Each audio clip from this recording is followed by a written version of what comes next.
He came home to find his wife's wedding ring sitting in the center of the divorce papers, and a note that said, "I stopped waiting for you the day I buried our daughter alone." That one sentence. That is what 6 years of marriage had been reduced to. And the worst part? He hadn't even known there was a daughter to bury. If you're new here, before this story takes you somewhere you're not ready for, please subscribe, like, and share this video right now. This channel exists because of people like you who believe stories like this deserve to be heard. One tap. That's all.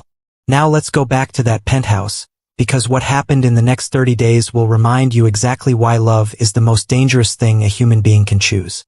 The rain had been falling on Paris for 3 days straight. Thierry Marchand noticed it the way he had been noticing everything lately.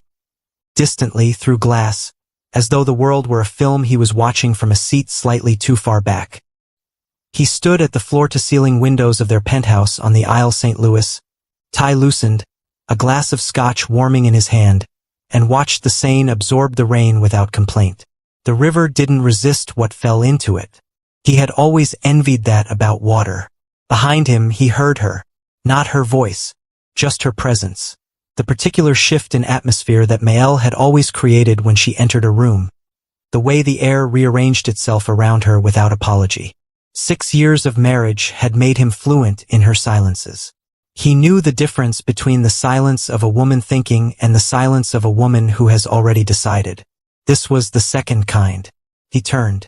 She was standing at the marble dining table in a gray dress, her hair pulled back with the kind of careless precision that took effort to achieve.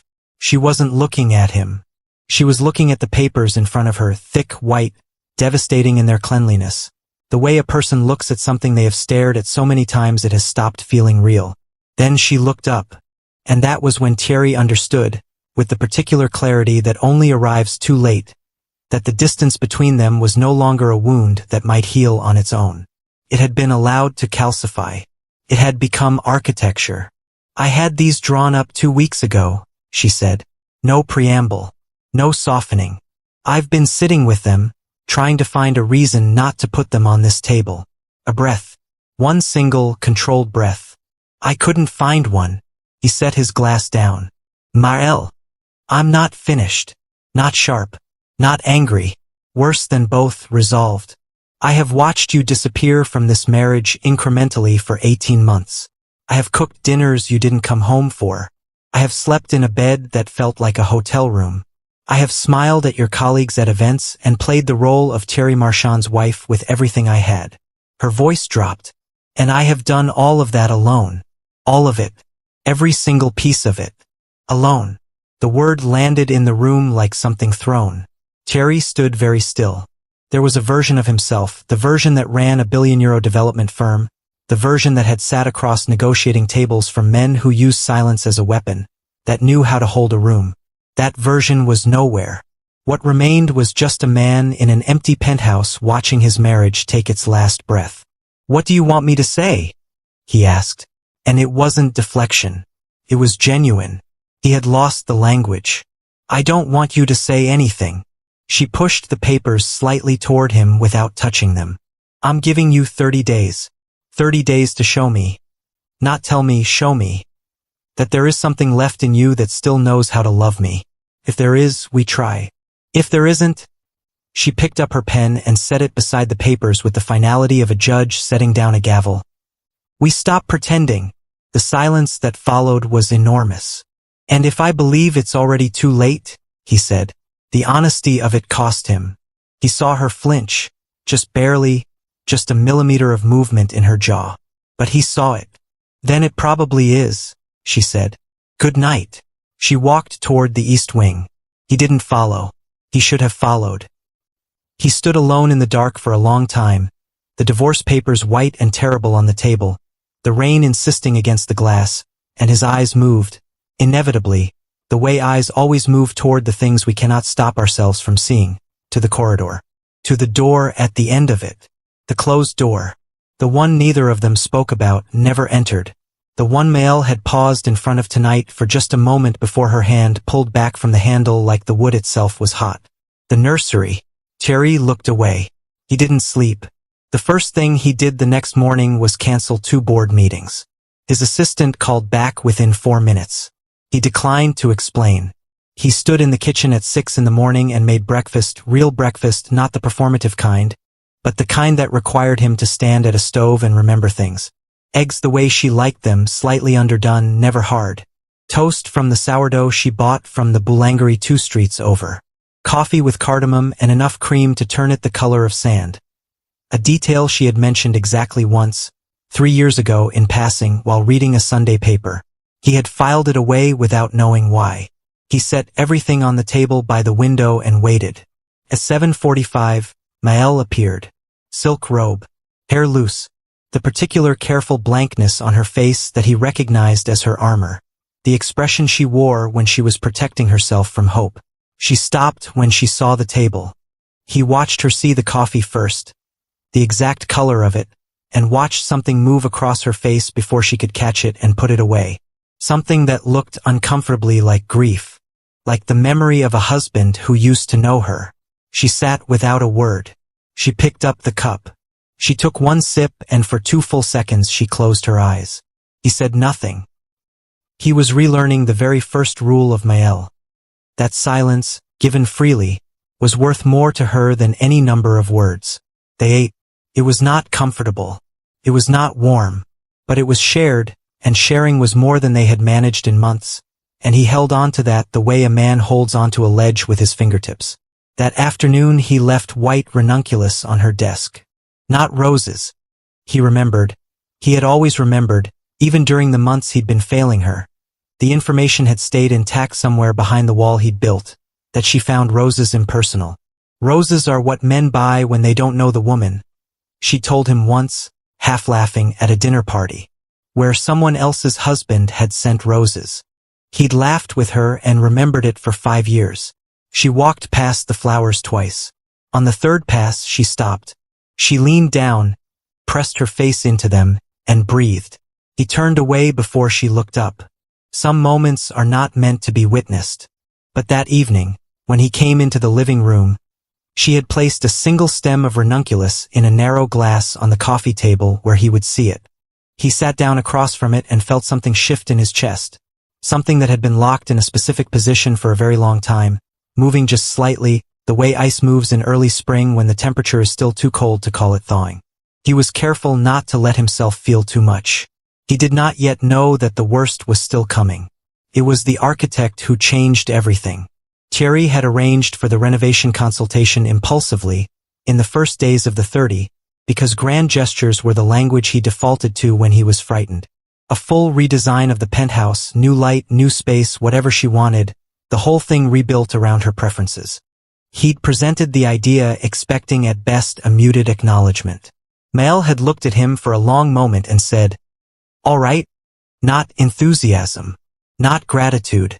Just a door, left slightly open. Sebastian Allard arrived on a Thursday. 38, dark-eyed, with the kind of easy confidence that comes from a life spent being found interesting by beautiful women. He walked through the apartment with a measuring tape and an expression of genuine attention, and he directed all of it at Maëlle. Thierry watched from across the room, phone in hand, pretending to read emails. He watched Sebastian ask Maëlle how she moved through the space in the mornings. Where do you stand when the light comes in? Where do you go first? And he watched Maëlle answer with a kind of animated detail she hadn't offered Thierry in months. He watched Sebastian lean against the kitchen counter with his arms folded, head tilted, genuinely, visibly delighted by her. He watched Maëlle laugh. A real laugh. Unguarded. The laugh he used to cause. Thierry set his phone on the table with a quietness that took physical effort to maintain. He crossed the room. Not fast. Measured. He came to stand at Maëlle's side, naturally, as though joining a conversation he'd been part of all along, and placed his hand lightly at the small of her back. Just his palm. Just there. Maëlle went very still for exactly 1 second. Then she continued her sentence. But she didn't move away from his hand. Sebastian glanced at Thierry with the particular micro-assessment of a man recalibrating, and said something professionally charming, and moved on to the next room. Thierry's hand stayed where it was a moment longer than necessary. When Sebastian left, Maëlle turned to look at him. "That was unnecessary," she said. "I know," he said. Something moved in her eyes. Not quite amusement. Something more complicated and more useful. That night was the first night she came to bed without retreating to the east wing. She lay on her side, facing away from him. He lay on his back, staring at the ceiling. The gap between them was approximately 10 inches and contained the entire weight of their marriage. He could hear her breathing, could tell from the pattern of it that she wasn't sleeping, which meant she could tell the same about him. Neither of them acknowledged this. But at some point in the dark, without ceremony or preamble, she shifted, just slightly, her shoulder blade pressing, barely, against his arm. He didn't move. He barely breathed. He lay there in the dark with the warmth of her against his arm and stared at the ceiling and felt, for the first time in 18 months, something that wasn't numbness. Terrified him completely. It was Maëlle who had decided, quietly, somewhere in the second week, that she was done disappearing. She had not named it as reclamation. That was too deliberate a word for what it was. It was more instinctive than that. It was the particular animal intelligence of a woman who has spent too long making herself small and finally felt the wrongness of it in her bones. She stood in her dressing room on a Tuesday evening and pulled the crimson dress from the back of the wardrobe where it had hung, unworn, for 18 months. She had bought it for a gala they were supposed to attend together and hadn't, because Thierry had been in Frankfurt and she had worn something sensible and smiled at people and come home alone and hung the crimson dress back in the dark. She put it on. Cut on the bias, silk, the color of something that refuses to be ignored. She looked at herself in the mirror for a long moment. Not with vanity, but with something more complicated. Recognition. There you are, she thought. I was wondering where you went. She walked into the living room. Thierry was on the phone. Mid-sentence.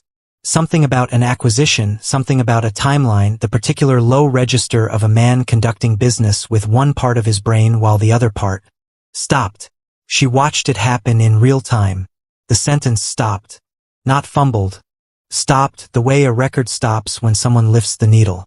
His eyes found her and stayed. The silence on his end of the call stretched for 3 full seconds. Thierry. Tiny voice from the phone. He blinked. My apologies. Continue. He turned away. But in the next 4 minutes, his eyes came back to her 3 times, and each time it took him a moment longer to pull them away, and Maëlle poured herself a glass of wine and allowed herself the small, private victory of knowing that whatever distance he had created, she had not become invisible inside it. Remember me, she thought, looking at him. You are going to remember every single thing you almost let go. The dance was an accident. Or it appeared to be. Later, she would not be entirely sure. She had put music on a Friday evening. French jazz, old and unhurried. The kind that moves at the speed of a conversation you don't want to end. She was thinking about nothing in particular, which had become a form of luxury. She was clearing glasses from the coffee table and humming without realizing it. She felt him before she heard him. The warmth of him. Close. The particular gravity that Thierry had always had in a room. A physical fact like temperature. She turned. He was standing 2 feet away with his hand held out. Open palm. No certainty in his face. Only the question, only the asking, which moved her more than confidence ever had. She took his hand. He drew her in slowly. Space between them at first. His hand settled at her waist, hers at his shoulder, and they moved into the music like 2 people who had done this before, who had done this 100 times, who had been good at exactly this even when they were bad at everything else. The song moved around them. His thumb traced one slow arc against her waist, and she felt it from her spine to her fingertips. He said nothing. She said nothing. The music carried it. Halfway through the second song, he pulled her slightly closer. Not dramatically, an inch. The remaining inch between them. His jaw against her temple. Her hand moving from his shoulder to the back of his neck without her consciously deciding to put it there. She could feel his heartbeat. It was not calm. The song ended. Neither of them moved immediately. 3 seconds. For the space between the end of the music and the return of the world. In that pause, Maëlle felt something she had been steeling herself against. The terrifying, unwanted, absolutely inconvenient truth that she still knew this man. That her body had not forgotten him. That love, it turned out, did not have the decency to expire just because you needed it to. She stepped back. His hand stayed at her waist a half-second longer, then released. "Good night," she said. Her voice was steady. She was proud of that. "Good night," he said. She walked to the east wing. She sat on the edge of the bed and pressed her hands to her face and breathed. She was in serious trouble. If you're watching this and you've ever stood in a hallway outside a room you couldn't bring yourself to enter, if you've ever loved someone and lost something and carried it in silence because the alternative was falling apart, then you already know what's behind that nursery door. Subscribe right now and stay with us, because the next part of the story is the part that changes everything. For both of them, and for you. She found him in the nursery at 2 in the morning. She had woken to his absence, had become, over these 3 weeks, acutely calibrated to the specific weight of him in the bed, the way you recalibrate to something you thought you'd lost, and had seen the line of light under the door at the end of the corridor. She pushed it open. The room was small and white and had never been anything but potential. A crib they had assembled together on a rainy Sunday 3 years ago. A mobile with paper stars. A bookshelf with 3 books on it. She had bought them gradually over months, letting herself believe. The room still smelled faintly of the paint they had chosen together from 40 sample swatches, laughing because they couldn't agree on white, of all things, as if white could have 40 versions. It had 40 versions. That was what she remembered. Terry was on the floor, back against the crib, knees drawn up, dress shirt still on from the day, sleeves rolled to the elbows, and he looked. Devastated was the only word. Not grieving. Destroyed. Like a man who had finally stopped running from something and turned to find it larger than he'd estimated. He didn't startle when she entered. He looked up at her with the eyes of a man who has been waiting, without knowing it, to be found. "You should go back to sleep," he said. His voice was wrong, rough in a way she had never heard. "Tell me," she said. He looked away, pressed the back of his head against the crib slats. His jaw worked. "Terry." She said his name like a hand extended. Take it. Tell me." Something broke open in his face. "I was in Singapore," he said. "You called me at 11:47 in the morning. I remember the time because I had just sat down for a meeting and my phone buzzed and I saw your name and I stepped out. A breath, ragged at the edges. You told me." His voice fractured on the next word and he let it, which was the most frightening thing she had ever seen him do. "And I stood in a glass corridor in Singapore and I couldn't. He pressed his fist to his mouth, hard. His eyes were wet and he was not bothering to hide it. "I could not breathe. I could not think. I hung up and I sat in a chair and I had no idea what to do with what I was feeling because I had never felt it before. That specific grief. Like something that was supposed to exist simply didn't. Like a future that was there and then wasn't and the world just continued. As though nothing had been taken." Maëlle stood in the doorway. She was very cold. "I called you back," she whispered. 4 times. "I know." The words came out like something that had been lodged in him for a year and a half. "I know you did. I couldn't answer. He stopped. Started again. Started from somewhere deeper. "I didn't come home because I didn't know how to come home and be useless. I have always been the person who fixes things. I fix things. I solve things. I build them back. And there was nothing to build. There was nothing to fix. There was nothing I could do that would change what had happened. And His voice broke fully, completely, without recovery. "I couldn't face you with nothing in my hands. So I stayed away. And then a day passed and I hadn't come. And then a week. And then coming back felt impossible because I had already failed you so completely that walking through the door felt like an insult."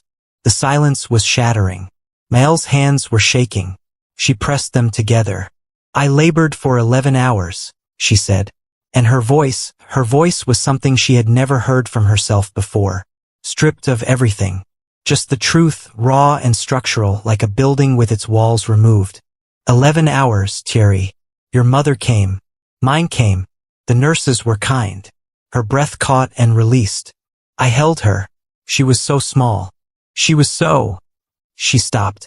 Pressed the back of her hand to her mouth. breathed through it. And you were not there. You were not there. And I told myself you didn't come because you didn't care enough. Because it was easier than the truth. What's the truth? He asked, barely audible.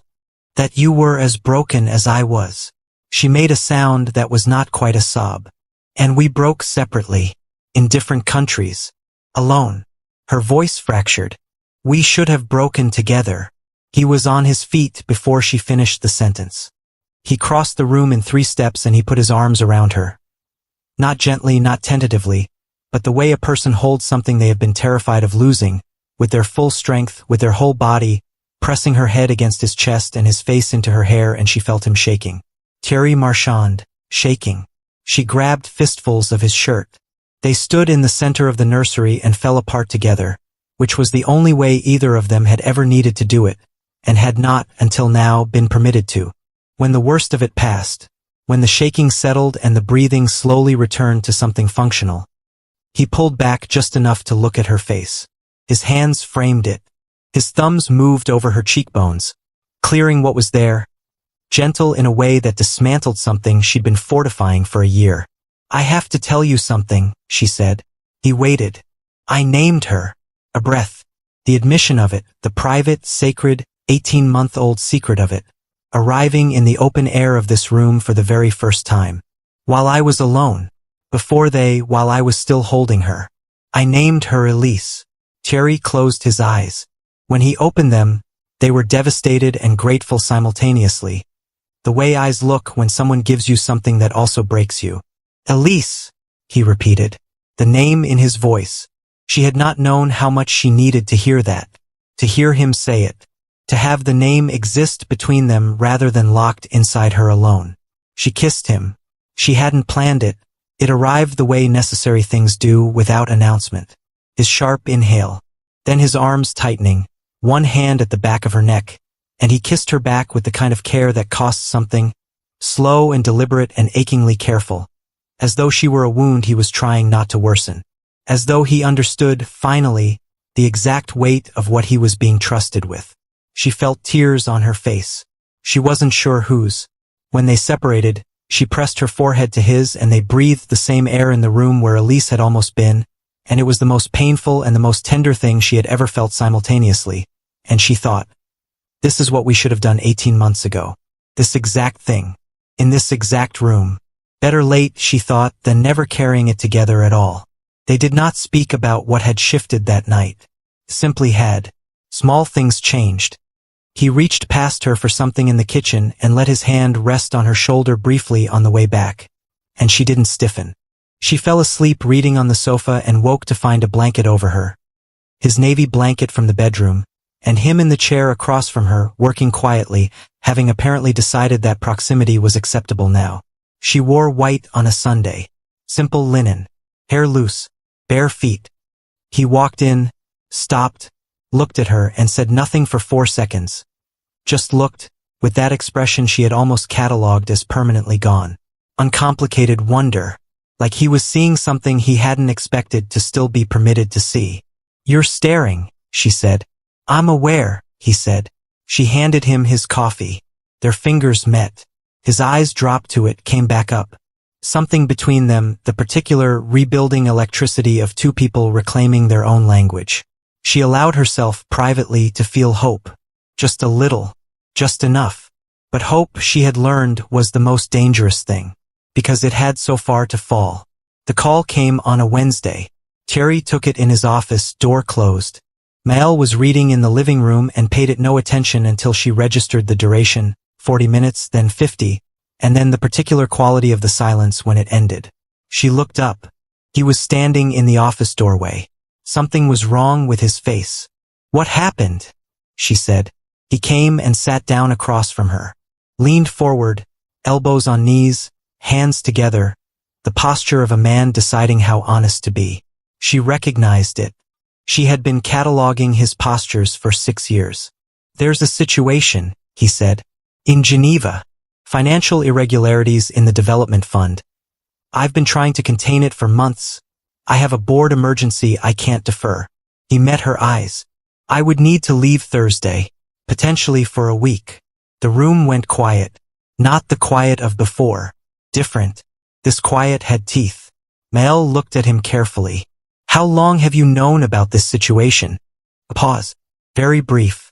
But she caught it. 3 weeks, he said. 3 weeks. The 30 days had already been underway for 3 weeks when he'd known about a potential Geneva trip and had not mentioned it and had continued breakfast and flowers and dancing and had said nothing. She stood up. Mael. I am not angry, she said, which was the most frightening possible thing she could have said. And they both knew it. I am noting it. Because the last time there was a situation in another city and you didn't come home, I was alone in a white room, and I think you should understand that I notice this pattern even when you don't. She picked up her book. Her hands were entirely steady. I'm going to bed.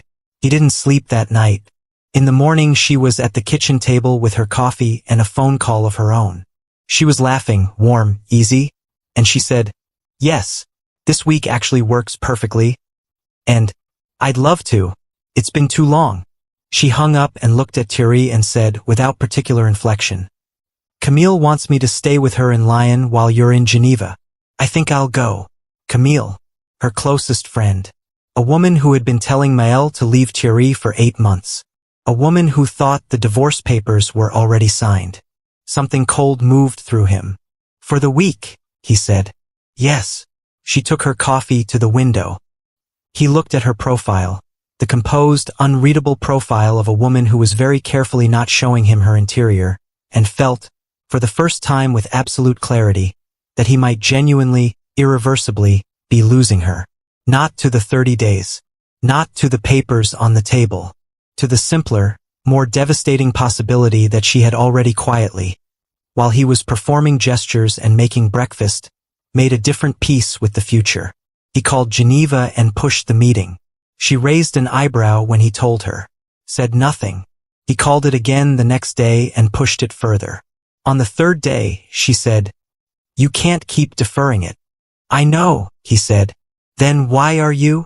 He looked at her from across the kitchen. Because I'm terrified that if I leave this apartment, I'll come back and you'll be gone. The silence was long. You should have been terrified of that 18 months ago, she said, and she left the room. He stood alone in the kitchen and understood, in a way he hadn't fully until this moment, that the 30 days were almost over. That flowers and breakfast and dances in the living room, however real his feeling behind them, had not automatically repaired the architecture of a marriage damaged at its foundations. That Mael was a woman who required more than gestures. She required proof, not of effort, of change. He didn't know if he'd given her that. He didn't know if she'd decided. That uncertainty was the most frightening thing he had ever lived inside. She went to Lyon for 4 days. He stayed in the penthouse alone and discovered, with unpleasant clarity, what the apartment felt like without her. Felt like the Marie Celeste, set for a life that had simply ceased. He moved through the rooms and all of it was wrong. The coffee he made was wrong. The silence was wrong. The bed was, he didn't sleep in the bed. He slept on the sofa in his clothes and woke at 6 with an ache in his neck and lay there in the gray morning light and thought about a white room in a Paris hospital and a name he had only just been trusted with. Elise. He thought about her every morning now. He had begun to, in a way he hadn't permitted himself before. Letting her be real, letting himself grieve properly, not around the edges in the middle of the night but fully, in the daylight, like a father. He was a father. He understood that now. He was a father who had not been present, and that was not forgivable with flowers, and he needed Mael to know that he understood the difference. He called her on the 3rd night. She answered on the 4th ring. Thierry. Not unwelcoming. Not warm. Somewhere in between. I'm not calling to ask you to come back, he said. I wanted to say something and I thought I'd waited long enough to say it over the phone rather than waiting for the right moment in person. Because I'm not sure right moments are something I'm owed anymore. A pause. Go ahead. I think about Elise every day. His voice was steady. He'd worked on that. I want you to know that. I want you to know that she is not something that only happened to you. She happened to me too, and I was not there for that, and there is no adequate accounting for it. I'm not asking you to forgive it. I'm asking you to know that I carry her, that she is real to me, that I say her name." The silence on the other end of the phone lasted long enough that he thought the call had dropped. Then a sound. Small. Just once. The sound of a woman pressing her hand over her mouth. "Okay," Mel said, very quietly. "Okay," he said. She came home the next morning. The 30th day arrived like all last days do, without ceremony, without announcement, the calendar indifferent to its own significance. Mel woke before light. She lay still in the dark for a long time, staring at the ceiling, feeling the warmth of him beside her. That specific warmth she had memorized, forgotten, and memorized again. And she thought with the precision of a woman who has thought about something very carefully for 30 days. What is true? What was true was that she loved him. That had never been in question. Love had not been the problem. The problem was whether love, stripped of trust and presence and shared grief, was sufficient. What was true was that something had shifted in the nursery. That the man she'd watched fall apart on the floor, shaking, raw, finally allowing her to see the full extent of what he'd been carrying, was the man she had married. Not the closed, absent, managing version. Him. What was true was that she was still afraid. What was true was that fear and love had always existed in her simultaneously. And the question had never been whether to be afraid. The question had always been what to choose inside the fear. She rose before he woke. She dressed in the charcoal coat he loved. She moved through the apartment with deliberate care. She stood at the marble table for a long time, looking at the papers. Then she picked up her wedding ring from where it had sat, a reproach and a question for 30 days, and she held it in her palm. She thought about Elise. She thought about a man on the phone at 9 in the evening saying I say her name. She set the ring down beside the papers. She picked up her bag. She left. Thierry found the ring at 20 past 8. He had reached for her side of the bed and found it empty, which was not unusual. But then he had walked into the kitchen and found it empty, and the living room, and had stood in the silence of an apartment that already felt like the Marie Celeste again, and that was when he saw the ring on the table. Beside the papers. The pen laid next to both. He stood very still. Then something moved through him. Not panic, not despair, something older and more essential than either. Something that had been dormant for a very long time and recognized, in this moment, exactly what it was prepared to do. He grabbed his coat. He knew the cafe. Of course he knew it. He had carried a ring in his coat pocket for 11 days before proposing there. Losing his nerve each time she turned to look at the river until finally one gray October afternoon, he'd simply decided that he would rather humiliate himself in front of her than spend one more day without her knowing. He had always known where she went when she needed to think. He had simply, for too long, not gone there. The passage was narrow and damp from 3 days of rain, and the cafe was amber in the morning light the way amber always is in Paris. Like the city is its own warm room. He pushed the door open and the bell rang and she was there. The table by the window, both hands around her coffee cup, looking out at the street with the expression of a woman who is waiting for a verdict she already knows but has not yet received officially. She heard the bell. She turned. He sat across from her without being invited. The waiter appeared. Thierry looked at him. The waiter disappeared. Mel watched him with careful eyes. "I found the ring," he said. "I know you did. That's why you're here." Mael. He leaned forward. Close. The full proximity of a man who is done with carefully maintained distances. "I am not going to sit across from you and list everything I've done in the last 30 days, because you were there, and you can weigh it better than I can, and I have enough respect for your intelligence not to perform a summary." He held her eyes. "What I am going to tell you is this." She said nothing. Her hands were still. "I was 29 years old when I sat at this table and asked you to spend your life with me. And the truest thing I knew about myself was that I was terrified of exactly this, of needing someone so completely that their absence would unmake me. And I spent 6 years trying to manage that fear by making myself essential. Indispensable. Always somewhere, always solving something, always needed elsewhere. Because a man who is needed everywhere cannot be destroyed by the loss of one thing." His voice dropped. "That was the lie I told myself. And it cost us Elise. It cost you 18 months of grief you carried alone. And I will spend the rest of my life understanding that I cannot fix that. I can only be here now, present now, accountable now. He reached across the table and laid his hand over hers. Open, not gripping. The way he'd learned, finally, at considerable cost, was the only way to hold something precious. You deserve someone who comes home. I am asking you to let me be that person. Not because I've earned it, because I understand now what I nearly lost. And I will not make peace with losing it. The cafe was quiet around them. Paris outside, getting on with itself, golden and indifferent.